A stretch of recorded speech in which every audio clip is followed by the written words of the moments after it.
Well, come on, generals, and let's move fast. Your big chance has come at last. Now you can go out and get those reds, cause the only good commie is one that's dead. And you know that peace can only be won when we've blown them all to kingdom come.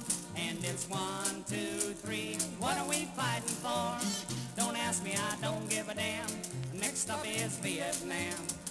And it's 5, 6, 7, open up pearly gates. Well, there ain't no time to wonder why. We're all gonna die. Come on, mothers throughout the land, pack your boys off to Vietnam. Come on, fathers, and don't hesitate. Send your sons off before it's too late. And you can be the first ones in your block to have your boy come home in a box. And it's 1, 2, 3, what are we fighting for? If you could briefly review with us your own attitude toward the Vietnam War and your observations as to how it impacted upon faculty and upon students. Yes, I could try. Needless to say, I knew nothing at all about Southeastern Asia up to that point. We had been in Saigon briefly, but in 1960, but that was before the war began, so I couldn't say I knew it at all. 2 books, as usual, it's books that influenced me. I'll never forget the first 2 books I read about the war, and they gave me knowledge. One was David Halberstam's Making of a Quagmire, and the other was Malcolm Brown of the New York Times, called The New Face of War. These 2 books, both written by reputable American journalists, gave me such a horror of what was happening, of the brutality and the cruelty which was being disguised. That was the starting point for my reading. And as soon as I began to read, I realized 2 things.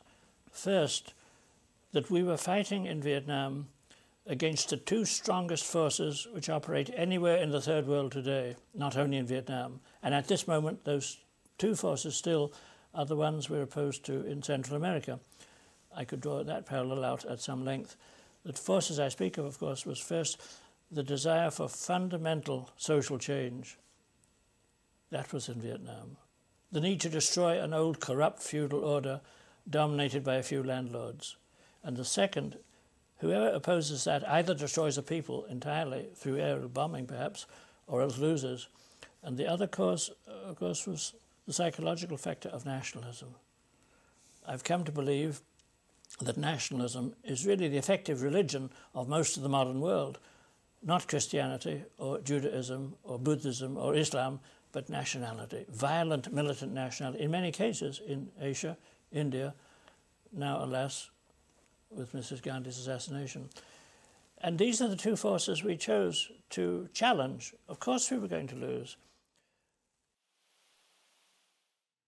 Did you find that the Vietnam War, did you view the Vietnam War as the chief precipitant of what was called the student unrest of the 1960s, or only one of the causes? Later I came to think it was one of them. I mean, there were other causes, but I was so obsessed with that I thought it was the only one. Of course it wasn't. There were many reasons why youth, I think, had a right to revolt, and some forms which it took I thought were deplorable. I never encouraged violence. Nixon, who was president at that time, wanted violence. The more student violence there was, the best for him. He encouraged situations where it would occur. There was if I may mention this, there was a moment early, first week of May, 1970, when the question arose, should the whole university be closed down in protest against the war? University of Washington? Yes. And they had thousands of students gathered. I have pictures of it, you can see them in the local papers, to debate this question. It was what was called instant democracy. The students would take a snap vote on the basis of 2 speeches, and the fate of the university depended upon that. Would they survive or not? Well, I had been one of the 2 speakers asked the night before, owing to a chance meeting in a street with a black student who was prominent. And I urged the students, I reminded them of the fact that I felt about the war as they did, but I urged them not to do this. I said, if I were you, if I dare to give any advice, I'd continue in school and do all I can to further my own career and broaden my knowledge, and outside of that, do what I can to protest against the war.